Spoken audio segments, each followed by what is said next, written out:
Number 19, the people of the state of New York versus Carlos Tapia.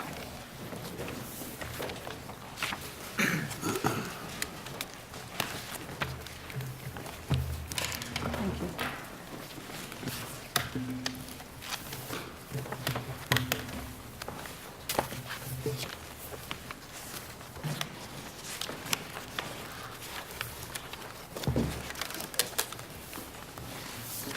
Good afternoon, counsel.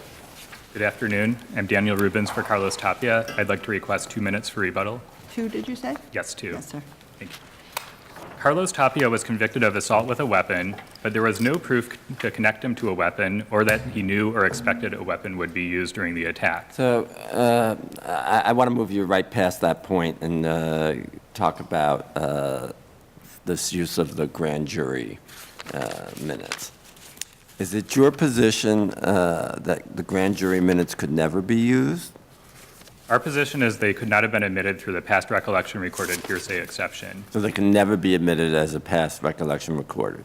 Well, in the circumstances of this case where Lieutenant Cosgrove had a complete lack of memory about the... I'm just talking hypothetically. Ever.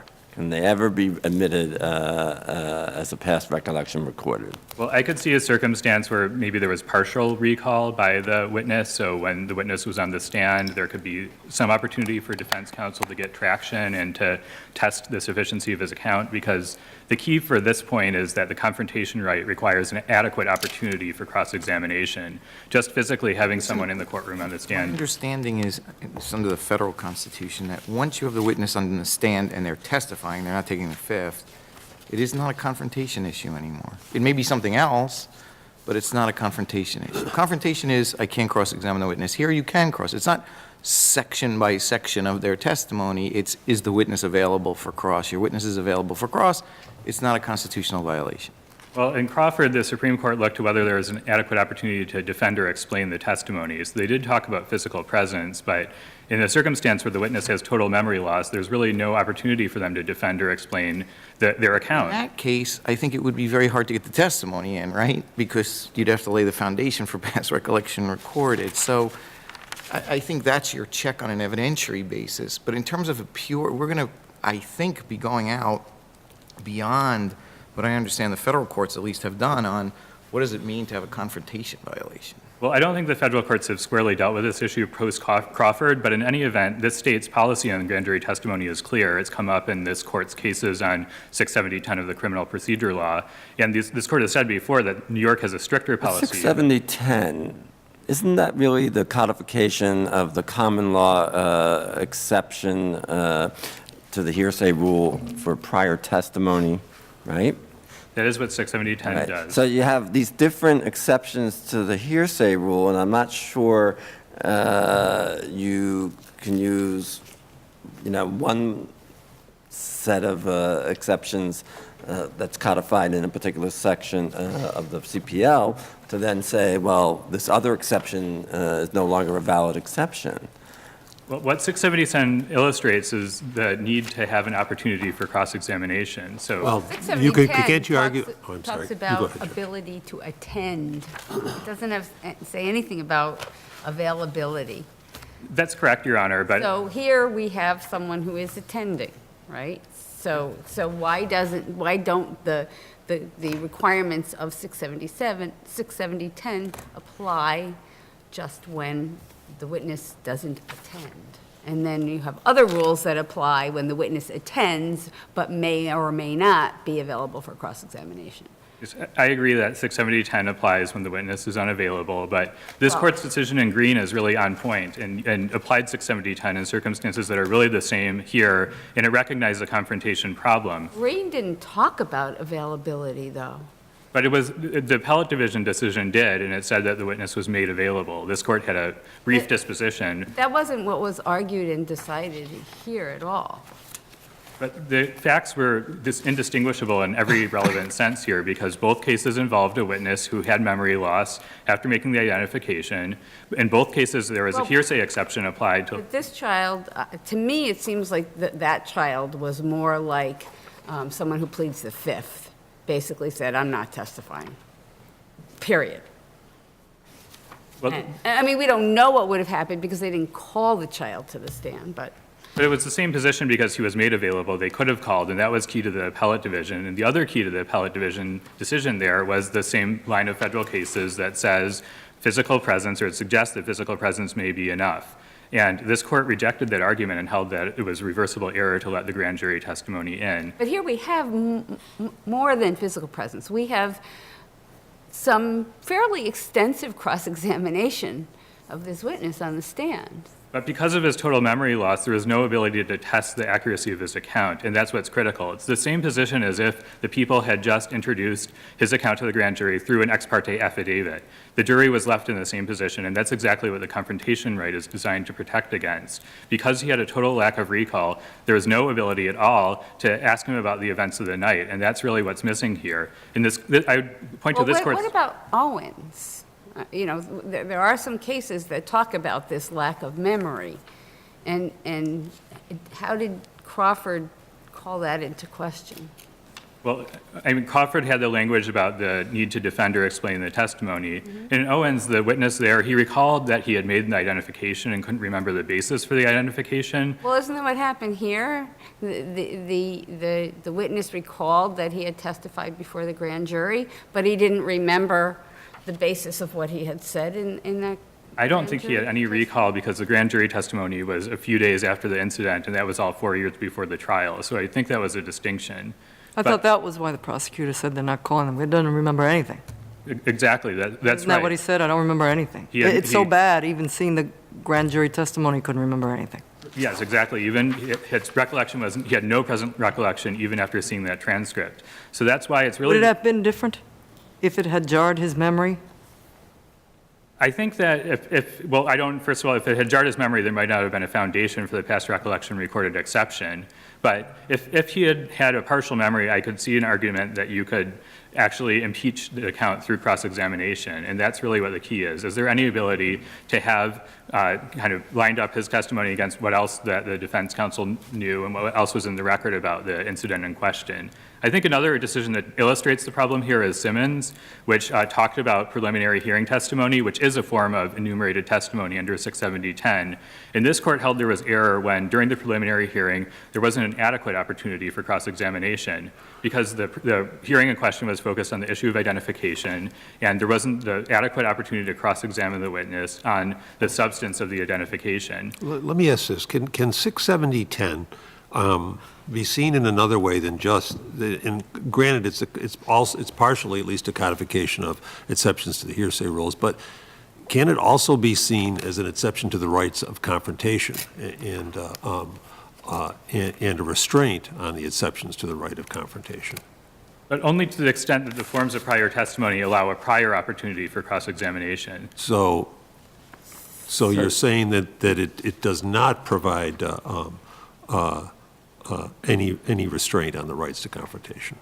Well, not the core right here, which is the right to confront your accuser about their inculpatory account. And is the statute restrictive? Is it just dealing with this particular issue, or does it serve a broader purpose?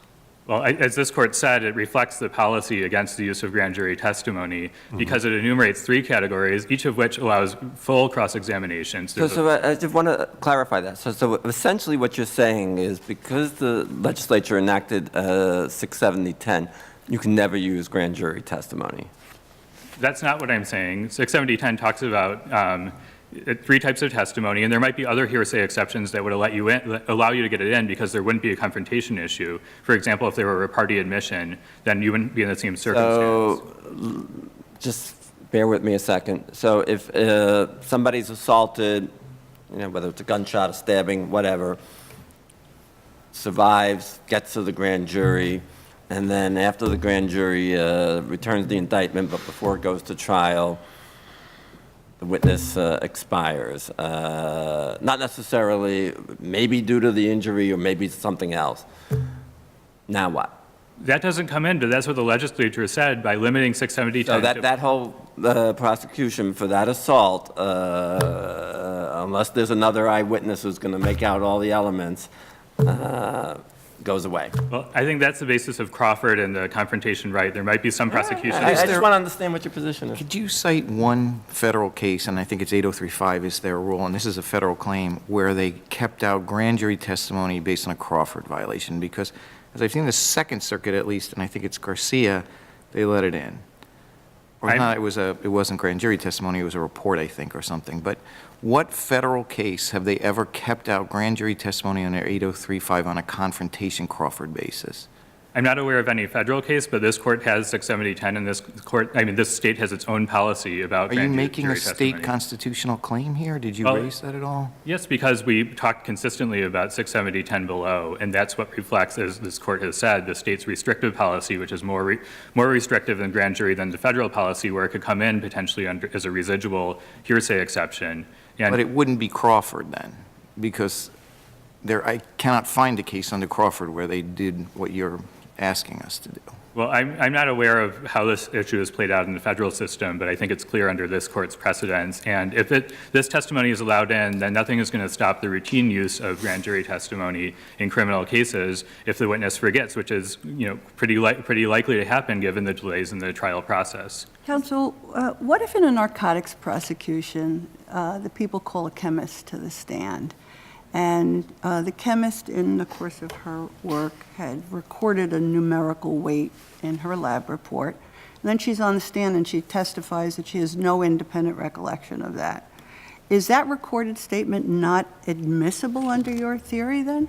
Well, I don't know if that would be a testimonial statement at all, so it might be an entirely different issue.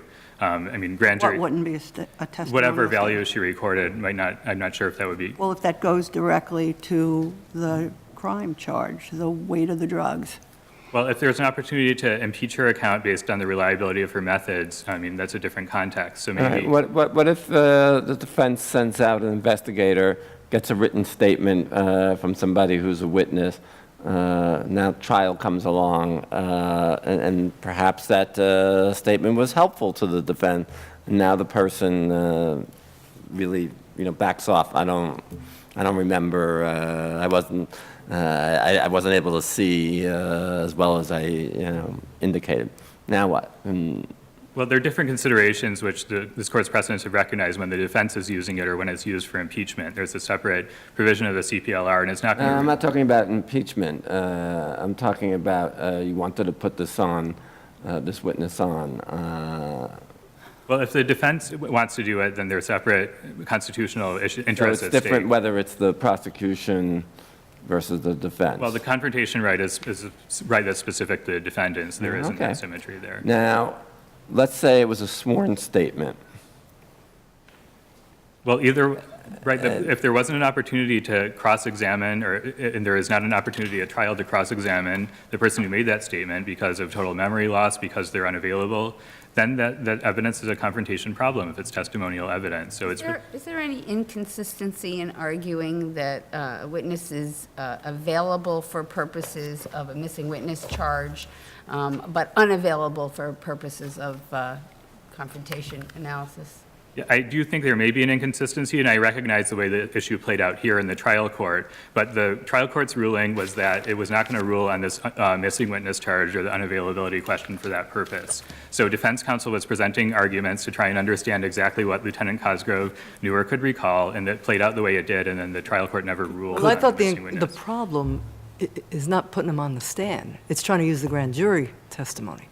You can put him on the stand, he doesn't remember anything. It's the prosecutor wanting to admit and being allowed to admit the grand jury testimony. That's what causes the correct. tension. That's the confrontation problem. Let me ask this. Does Balbo's testimony, he was the other policeman, I think that was his name, Balbo, does his testimony, let's assume Cosgrove's testimony was error at some point, whether under hearsay or 670-10. Would this make it harmless error, the admission of Cosgrove's testimony? Isn't Balbo's testimony sufficient?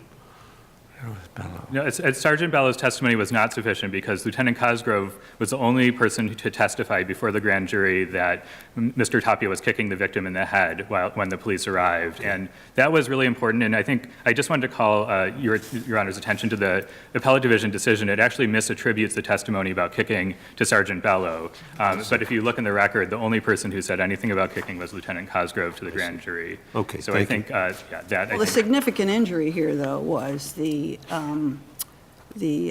cut to the neck, correct? that's right, and that goes to the sufficiency argument. You know, our position on sufficiency is that because there was no evidence connecting Mr. Tapia to the use of the weapon, Right. That was insufficient. So I was yes. going to the kick when you were responding Right. to Judge Right, well, you only Faber's reach, question. yes, you would only reach this issue if you disagreed on sufficiency, so. And Cosgrove's testimony about when the kick happened also has to do with when he would have seen that the victim was bleeding, right? That's right. There's testimony about the position of Mr. Tapia, and I mean, this is a case where the jury deliberated for 4 days, had 16 notes, asked for a readback of this testimony. The prosecutor relied on it in summation, so I don't think this is an instance of harmless error. Thank you, counsel. Counsel?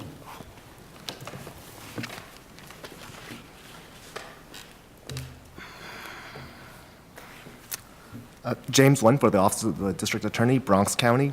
Good afternoon, Your Honors. So since we started with grand jury testimony, I guess I might as well start with grand jury testimony as well. It's our position that there was no problem with the admission of Lieutenant Cosgrove's grand jury testimony, either under the 670-10 context or the Confrontation Clause context. And also, in any event, if there was any error with respect to the admission of his grand jury testimony, any error was harmless. If it is a violation of 670-10, does 670-10 disallow harmless error analysis? Well, 670-10 is statutory, Yes. so But doesn't it prescribe a remedy for a violation? So, I don't think so. I mean, I consider 670-10. There would be, a harmless analysis in the 670-10 context.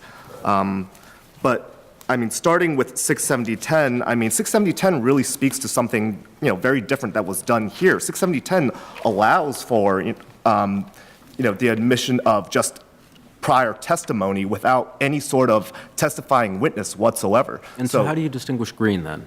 Well, so in Green, there was no testimony from any testifying witness. There was no witness to actually go through the admission procedure under the past recollection recorded. So in The witness was a 9-year-old child, was made available, and the defense decided not to call him? Is that right?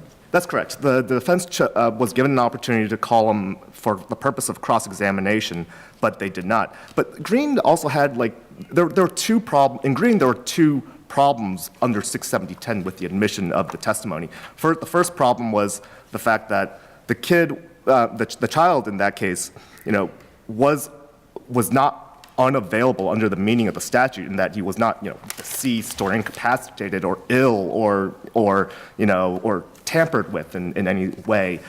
And the second problem with the second problem is that, the testimony that they tried to elicit did not fall under the enumerated kinds of testimony under the statute. So, those are two problems that are not really present here. And also, when we're talking about the past recollection People recorded. dispute the applicability of 670-10 in Green? I don't believe so, but it, under 670-10, this is really, it's our position that 670-10 is just simply not applicable to this case. That argument wasn't made in Green. Perhaps not, but I think it's also Let me ask you important- this. Yes. 670-10 is interpreted however it's interpreted in Green.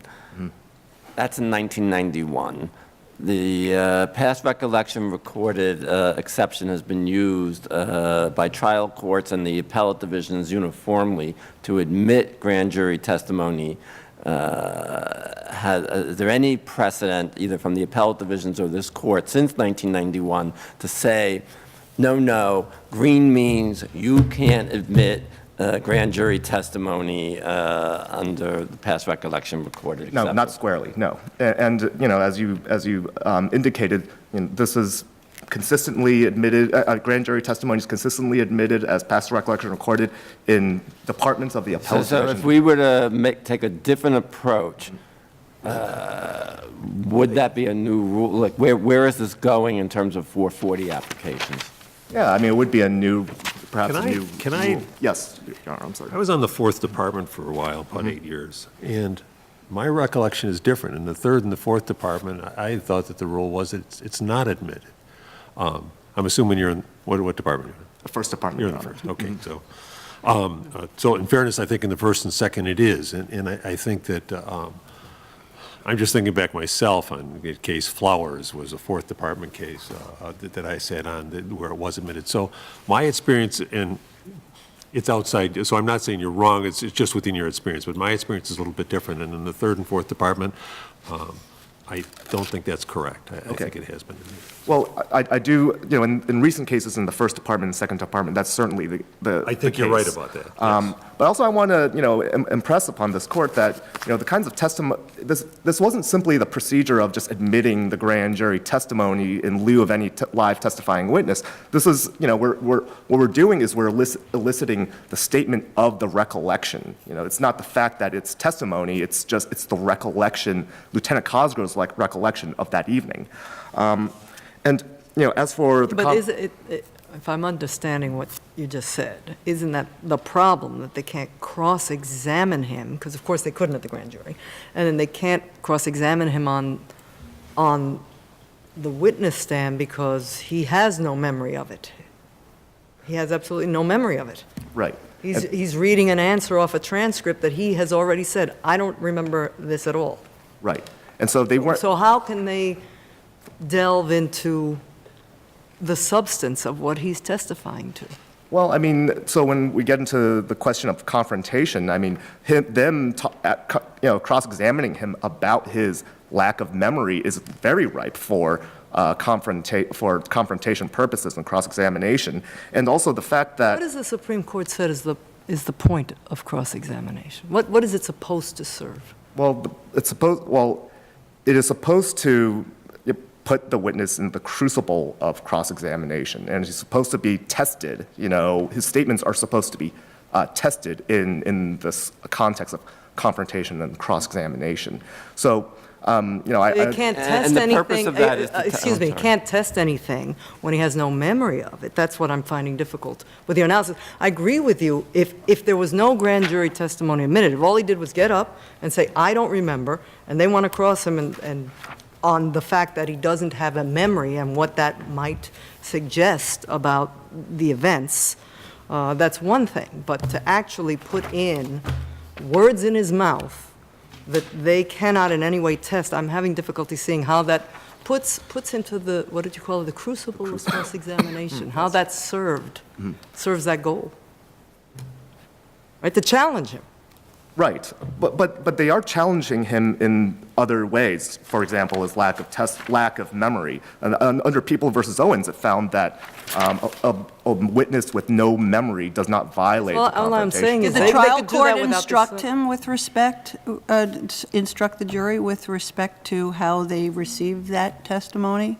Yes, so they instructed the trial court instructed the jury that, this is auxiliary to the witness's testimony. We take the fact that we have the witness here, sitting here, able to testify about what he can testify about. And remember, he was not an empty vessel. He was able to testify about, basic facts about his career as a police officer, that he was retired, that he was very familiar with the area, that Sergeant Bello was his partner. And so this is very He different from the couldn't situation. testify to what the events are, which is what matters in the criminal trial, correct? It is the most salient point, yes. It is the most salient point about the events of the evening, But the other points go to, all the surrounding things that they question about, including lack of memory, go to how much weight they should put on this testimony, Right. this grand jury testimony, right? yes. And to respond to my adversary's point about the public policy element, I mean, we already touched upon the fact that, The people in this case didn't really want to admit this kind of testimony in this manner, and there's a good reason why we didn't want to do that, and that's because it's not very convincing testimony. It's not as good as having a witness sit on the stand and testify from memory. It's a far cry from that. It's not very convincing to a jury to have a witness who just claims that he can't remember and has to read something off of, a piece of paper about something he testified about, 5 years ago, and then, wonder why Sergeant Bello, for instance, is able to remember very, very accurately what happened that evening. Would it have been within the court's discretion if the court heard the testimony and I don't know, concluded that Cosgrove was lying, that he really did have a recollection, but he was doing this to avoid being cross-examined on it. Could the court have excluded the testimony, the grand jury testimony then? I think the court probably could have instructed on it, and then it certainly probably left an impression on the jury that, perhaps, a negative one, given the fact that... It would be a jury question. Yes.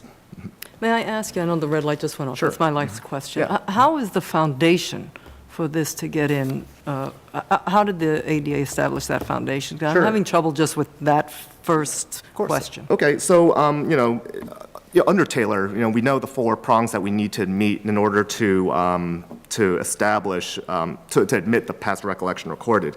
And here, is your question about the 3rd prong, whether we properly admitted the 3rd prong of? Yes. Yes. Okay, so, and that's about, so there, Lieutenant Cosgrove testified that, when he testified at the grand jury, I'm sorry. So the 3rd prong is whether the witness can presently testify that the record correctly represented his knowledge and recollection when made. And so the defendant is arguing right now that we failed to establish that prong because there was perhaps a typo in the grand jury transcript. And that typo is, the difference between Parked one and marked. letter. Yes, parked and marked. And so that, according to the defendant, that raises a foundational issue as to the 3rd prong under Taylor.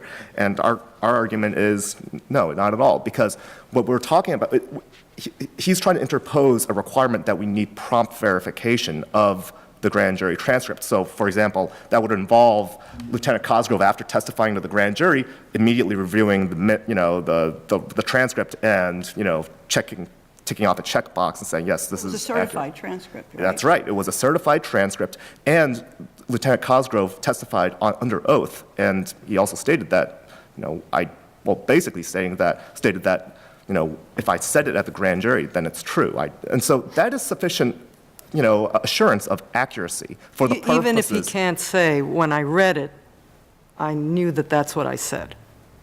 It's true. He could not even say that whether it was truly a typo or not. And so, but yes, there's sufficient assurance of accuracy is the fact that he's given this testimony under oath and that it was recorded by a grand jury stenographer, and this is coming from a certified transcript. This is not like a situation where we're trying to use the past recollection recorded coming out of say a child's diary or something like that. Thank you, counsel. Thank you, Your Honor.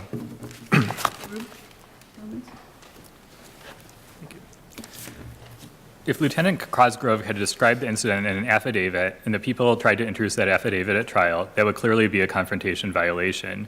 Here, what happened is functionally the same. His lack of memory didn't discredit him or impeach his testimony in any way. It was completely plausible given that 4 years had elapsed between the incident and his grand jury testimony. So the confrontation right, as my adversary said, it's about subjecting testimony to the crucible of cross-examination. And the jury here was told you can consider the grand jury testimony together with the present testimony of the witness. That's, again, the same as treating it as akin to an affidavit because his present Part of the crucible of cross-examination is to test the reliability of statements that are made, correct? That's correct. So in using hearsay exceptions such as past recollection recorded, aren't we also looking, the whole reason we don't allow hearsay is because there's a concern about its reliability, but if you get into an exception, the presumption is it's reliable. So, But the legislature has spoken to that in 67010, and it didn't include grand jury testimony as the type of prior testimony that it. 67010, the way I look at it is 67010, I think, is incorporating a confrontation issue, right? So if the witness is unavailable, there are certain categories of things you can put in, and they've been tested in this way previously. But in order to get into here, you need to fit into the unavailability prong. So my problem is the before 67010 problem, because I don't get to 67010 unless there's a confrontation problem. And again, as I read Crawford and no case in New York, and put Green aside for a second, I don't read any cases saying when you have a witness on the stand who is cross-examined that you have a confrontation clause problem. So this doesn't apply. All this says, if you don't have a witness on the stand, maybe it's even more limited, as you say, you can only put in these certain categories of things, and we're going to be very tight about those in New York. But you still have to get into this statute. You still have to get into the confrontation clause. And my problem is, no court has ever said we're into the confrontation clause in this situation. Well, I don't understand why you would treat prior testimony as more reliable when it hasn't been subjected to cross-examination, and then treat the cross-examination here. It's a confrontation clause issue. So where is it in the law that you have a live witness testifying that is a confrontation clause violation? I see the Fifth Amendment context. They're essentially not there. They're not answering. But in this case, you're questioning them. And I don't see a court that has placed that scenario within the confrontation clause bucket, let's call it. So therefore, I don't see getting to 67010. Well, we've cited a decision of the Mississippi Supreme Court, which actually held this much as a lack of recall caused a confrontation violation when you just put the witness on the stand and they couldn't recall. And the law in the state does not, whatever the appellate division has been doing the past few years, this court, every time it's considered grand jury testimony, as a hearsay exception, has mentioned the policy against introducing it in this state. It's mentioned that the policy is more restrictive than under the federal Constitution. I also, in some ways, in approaching this case, I thought grand jury testimony, the grand jury testimony was, 5 questions and answers that they put in this case. Is that right, approximately? And there were 2 that were actually pretty relevant to the crime. It wasn't that they put in the grand jury transcript, right? They put in a small section of the grand jury. But it was about the critical issue in the case, which is exactly Right. what happened in the few seconds when the officers didn't see what was going on. And this whole case turns on, can you draw the inference that Mr. Tapia knew there was a weapon or had slashed him? So it went to that issue, and that was really critical, and it could have made all the difference. It really seems to me, though, that you look at the statements that are coming in, the hearsay exception, whether you have a person on the stand to be able to cross-examine, and then you can make the arguments under abuse of discretion, whether past recollection should have been entered in. Under Taylor, did they make the foundation? And there are legitimate hurdles to get through for that, and I think Judge Rivera was asking about some of them. But under a confrontation clause violation, I have difficulty placing it within that Crawford context. Well, I think if you look at what Lieutenant Crawford could say on the witness stand about the crucial issue, which was what was happening during this attack, what was used, when was it used, when was he bleeding, if you just look at what the framers intended when they have the confrontation clause and didn't want ex parte affidavits, I think it's the exact same concern. Thank you, counsel. Thank you.